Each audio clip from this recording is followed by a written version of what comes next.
კიდევ ერთხელ მოგესალმებით, მადლობა რომ ხართ ჩვენთან ერთად. უსმენთ რადიო იმედს და გვიყურებთ პლატფორმაზე იმედი.gr, MyVideo.gr, ასევე მაგთის IP ტელევიზიით 53 არხზე და რადიო იმედის Facebook გვერდზე, YouTube არხზე და ტელეკომპანია იმედის YouTube არხზე. ძალიან საინტერესო თემაზე გვიწევს გადაცემის ამ ნაწილში თქვენი ყურადღების შეჩერება. შემოგვერთა იუსტიციის სამინისტროს ეროვნული არქივის დოკუმენტების რესტავრაციის ლაბორატორიის უფროსი თამილა აფაკიძე და ჩვენი ეროვნული არქივის 2025 წლის მიღწევებზე გავამახვილებთ ყურადღებას. ათასობით რესტავრირებული დოკუმენტაცია და რესტავრატორთა ასოციაციის წევრობის მოპოვება. ეს იქნება მთავარი თემები ჩვენი საუბრის. მოგესალმებით ბატონ თამილა, მადლობა გიხდით გადაცემაში მონაწილეობისთვის. მოგესალმებით ბატონ დავით. შეგვიძლია ვთქვათ, რომ 2025 წლის განმავლობაში რესტავრაცია ჩაუტარდა საარქივო დოკუმენტების საკმაოდ დიდ ნაწილს, 22464 ფურცელი, 117 ფოტო, 129 გაზეთი, 18 ისტორიული საბუთი, 4 რუკა, 83 ტექნიკური საპროექტო ნახაზი. შესაძლოა საერთო მოცულობისთვის ეს დიდი ციფრები არ არის, მაგრამ თუ გავითვალისწინებთ რა ტიპის მასალის დამუშავება გიწევთ, ეს საკმაოდ მნიშვნელოვანია. ჩვენ ეთერს მიღმავს საუბრობთ, რომ რიგ შემთხვევაში შესაძლოა გარკვეული დოკუმენტები ეგრეთ წოდებული ფაზლების სახითაც იყოს მოწოდებული და თქვენი როლი და ფუნქცია არის, რომ ის დაალაგოთ, აღადგინოთ და პირვანდელი სახე მისცეთ მას. ეს არ არის მარტივი. მოდით მოგვიყევით ამ პროცესზე, უშუალოდ ამ მიღწევაზე, რაზეც ვისაუბრეთ და შემდეგ გითხარით პროცესი როგორ ხდება მისი აღდგენა. კიდევ ერთხელ მოგესალმებით ბატონ დავით, მადლობა მოწვევისთვის. მადლობა თქვენ. რა თქმა უნდა, როგორც აღნიშნეთ, საკმაოდ რთული, რუტინული, ძალიან საპასუხისმგებლო საქმიანობას ეწევიან ჩვენი ლაბორატორიის რესტავრატორები. სხვადასხვა ტიპის ობიექტი შემოდის ჩვენთან სარესტავრაციოდ, სხვადასხვა ფორმატის დოკუმენტის. თქვენ როგორც აღნიშნეთ, ხო ხედავთ, რომ საკმაოდ მრავალფეროვანი მასალაა სარესტავრაციოდ.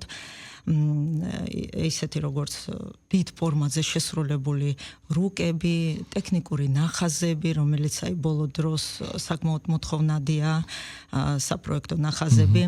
საპროექტო ნახაზები შესრულებულია განსხვავებულ მასალაზე, ეგრეთ წოდებულ კალკაზე, გამჭვირვალე ქაღალდზე, რომელიც დროთა განმავლობაში ხდება მსხვერვადი და ნაკეცების ადგილას თავისთავად ზიანდება, იკარგება ნაწილები და ამ ნახაზების აღდგენა აუცილებელია. თუ არ მოხდა გამთლიანება თვითონ ამ პროექტების, თავისთავად ვერ მივიღებთ იმ ინფორმაციას, რა ინფორმაცია ძალიან მნიშვნელოვანია, ვთქვათ, ამ თუ იმ არქიტექტურული პროექტისთვის ან სხვა დაგეგმარებისთვის. ობიექტი საკმაოდ რთულია და თქვენ როგორც აღნიშნეთ, ეს ნაწილები, დაცვენილი ნაწილები ზოგჯერ არის პაზლებივით და დიდ შრომას ეწევიან ჩვენი რესტავრატორები, რომ ზუსტად ხაზი-ხაზში, ასო-ასოში დასვან, აღადგინონ და თავისთავად უკვე შეძლონ ეს უკვე აღდგენილი ობიექტი გავიდეს ელექტრონულ მატარებელზე, მოხდეს დასკანერება ამ დოკუმენტის და მივიღოთ ელექტრონული სახით. პროცესს გავივლით და რაღაცნაირად აგვიხსნით კიდევ უფრო მეტად ჩაგვახედებთ სამზარეულოში, მოდით გითხარით როგორ მიდის სამუშაო უშუალოდ რესტავრატორების მხრიდან, რო აგვიხსნათ, შეიძლება კონკრეტული რესტავრატორი ერთი ადამიანი აკეთებდეს ამ ყველაფერს, თუ შესაძლებელია რამდენიმე, ვთქვათ, თანამშრომლობდეს კონკრეტული მასალის, ასე ვთქვათ, გადარჩენის პროცესში. თუ ხვდებით, რომ შესაძლოა საქმე გქონდეს დიდი მოცულობის კონკრეტულ დოკუმენტთან, აქ არ გამოვრიცხავთ თეორიულად და თქვენ უფრო კონკრეტულად უნდა გითხრათ, რომ რამდენიმე სპეციალისტი შეიძლება ერთად ისხდნენ მაგიდასთან. კი ბატონო, მოდით დავიწყოთ თავიდან. ლაბორატორიაში როგორც კი შემოვა დოკუმენტი, გადის საკმაოდ დიდ გზას. ჯერ პირველი ყოვლისა ჩვენ ვსწავლობთ, რამდენად რთულია დაზიანებები ამა თუ იმ კონკრეტულ დოკუმენტს. შემდეგ აუცილებლად უნდა გავიდეს დოკუმენტი დეზინფექციას, ვინაიდან თქვენ ახლა მოგიხსენებათ, რომ თუ არასათანადო პირობებში იმყოფებოდა ეს დოკუმენტი არის ბიოლოგიურად დაბინძურებული, მასზე ეტყობა სოკოს და მუშაობის კვალი და აბსოლუტურად არ არის უსაფრთხო, ვთქვათ, იგივე თანამშრომლისთვის, სანამ დაიწყებს რესტავრაციის პროცესი, უნდა გაიაროს დეზინფექცია. შემდეგ უკვე, რა თქმა უნდა, გეგმის მიხედვით გაიწერება რა სახის სამუშაოებია ჩასატარებელი.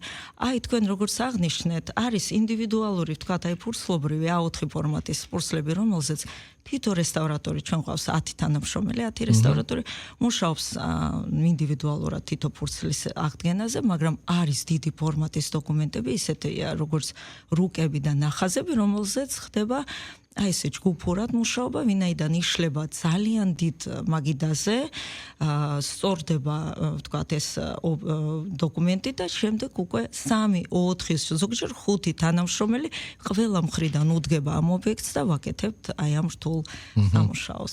და შემდეგ უკვე ციფრულ მატარებელზე მისი გადატანა ხდება, საიმისოდ რომ ის ასე ვთქვათ, დარჩეს ისტორიას, ხო, ამ შემთხვევაში მისი გაციფრულება არის გადარჩენის ყველაზე თანამედროვე ტექნოლოგიური საშუალება და უპირობო, ვთქვათ, გარანტია იმისა, რომ ბევრი წლების და საუკუნეების განმავლობაში ეს ინფორმაცია იქნება ხელმისაწვდომი.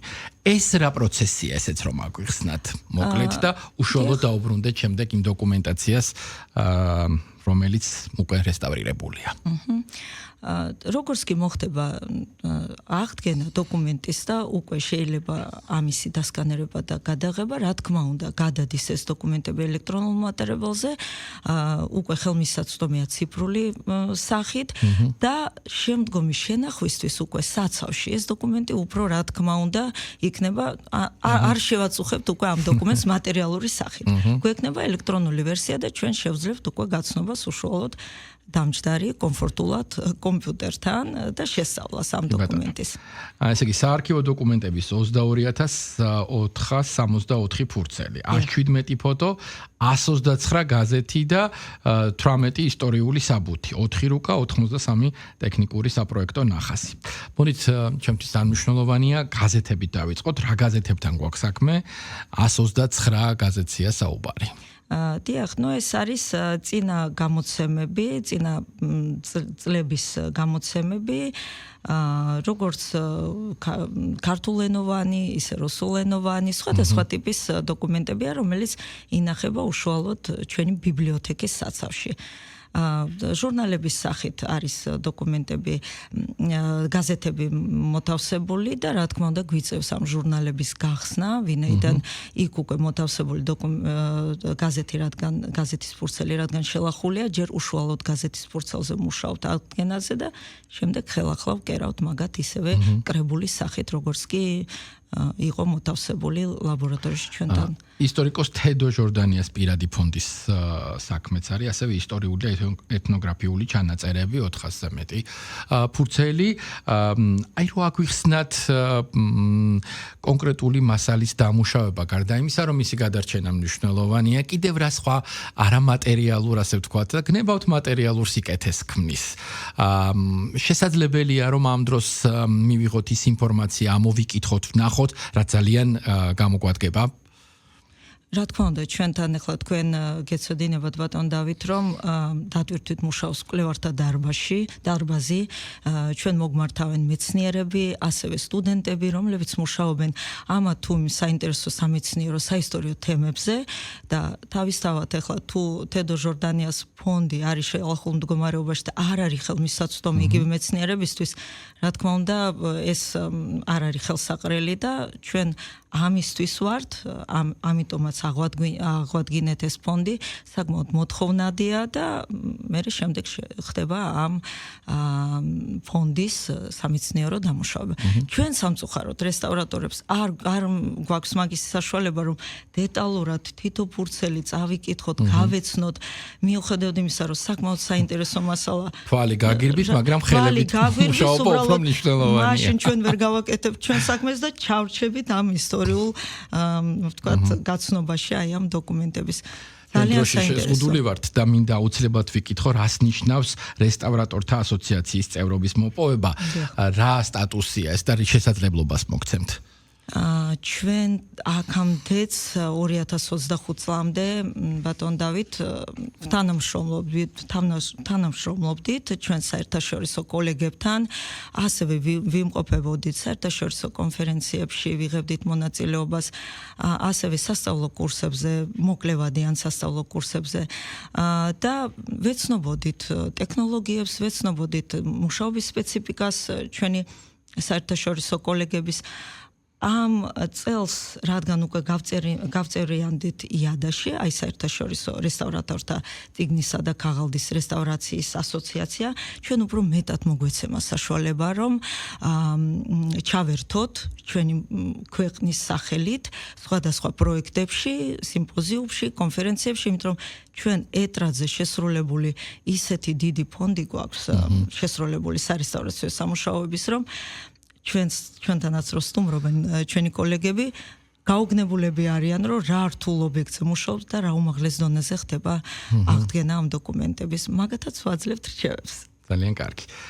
მიმდინარე სამუშაოებიც რო გაგვაცნოთ და რადგან 2025 რაღაცნაირად შევაჯამეთ, რა არის მთავარი ამოცანა მიმდინარე 2026 წლისთვის? ჩვენ წელს გვაქვს საკმაოდ ისეთი კარგი გეგმები. გულანი, მე-17 საუკუნის გულანი, რომელიც ადრე რესტავრირებულია და მაგაზე სამეცნიერო სამუშაოები დასრულებულია, ტექსტობრივად დალაგდა სწორად უკვე ფურცლები და ჩვენ ვიწყებთ აი ამ დიდი წიგნის რო იტყვიან მოყვანას ბოლომდე შეკერვას, მაგრამ საკმაოდ დიდია, 700 გვერდზე მეტია და იწონის დაახლოებით 10-დან 12 კილომდე. საკმაოდ დიდი ფორმატის წიგნია, მაგაზე ვმუშაობთ. მაგის გარდა თავისთავად გეგმიური, აი ეს რუტინული მაჩის ჩანაწერები საცნობაროს, ვთქვათ, რაღაცა მოთხოვნით, თავისთავად მაგისი რესტავრაცია ისედაც ყოველდღიურ რეჟიმში მიმდინარეობს. დიდი მადლობა წარმატებებს გისურვებთ. დიდი მადლობა. მსმენელს სამაყურებელს შევახსენებ, რომ პირდაპირ ეთერში ვესაუბრებოდით თამილა აფაკიძეს, იუსტიციის სამინისტროს ეროვნული არქივის დოკუმენტების რესტავრაციის ლაბორატორიის უფროს.